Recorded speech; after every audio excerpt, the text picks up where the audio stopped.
You think God is real, right? Well, even if you think God is real, how is God going to make you? How is God going to do that? Now you might think, well, God has all power, so he can do anything. Well, just because God has all power doesn't mean he can do impossible things. God's supposed to be a possible Hmm. being. So a possible being is not an impossible being that has impossible powers. I make this point. I was making this point with my students in that intro class when we're looking at arguments against the existence of God, and I was raising one of these arguments that challenge, like, how could anything have the power to do impossible things? And I made the argument that it's actually just impossible for a possible being to do impossible things.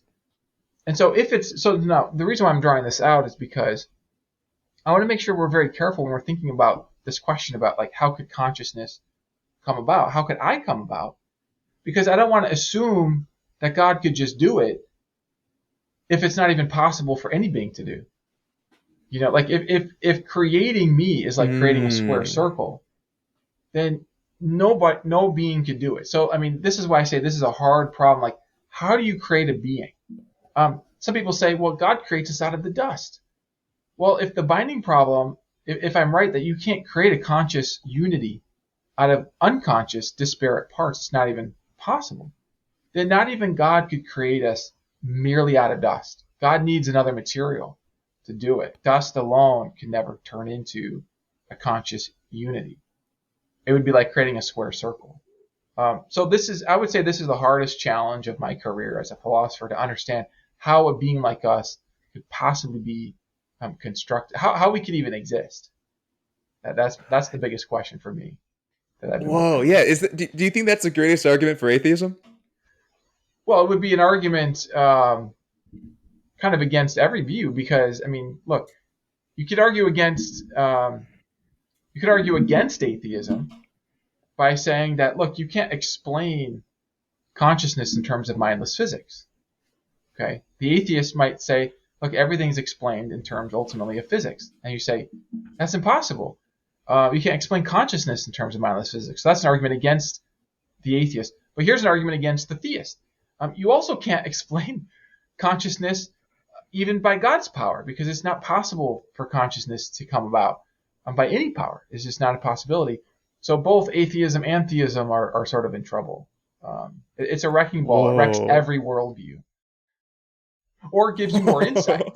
But you gotta appreciate the challenge before you rush to the insight, because the insight comes from understanding the challenge and really wrestling with it and seeing it, perceiving it. What other I guess what's another, or what is a big philosophical or existential topic that you have changed your mind on? Well, I've kind of changed my mind about every topic I've looked into. I mean, so even in the case of consciousness, originally back in college, I was thinking maybe we could explain consciousness in terms of just brain activity. I had this kind of, it was sort of a blurry view between reduction and emergence, although I didn't really have those distinctions in my mind. And it wasn't until I went into grad school, started studying the philosophy of mind, taking course after course after course by philosophers from a variety of perspectives, theists, atheists. I took a course with Jaegwon Kim, not a theist, arguing for physicalism. But he was raising these challenges for, how you can get the qualitative aspect of consciousness, or what it's like to be you merely out of the brain chemistry. He says you can't do it. So it's like, okay, this is a serious problem. These philosophers are wrestling with this. I started wrestling with that, and so I started changing my mind. And this actually led me to think that you can't get consciousness, you can't reduce it to brain activity.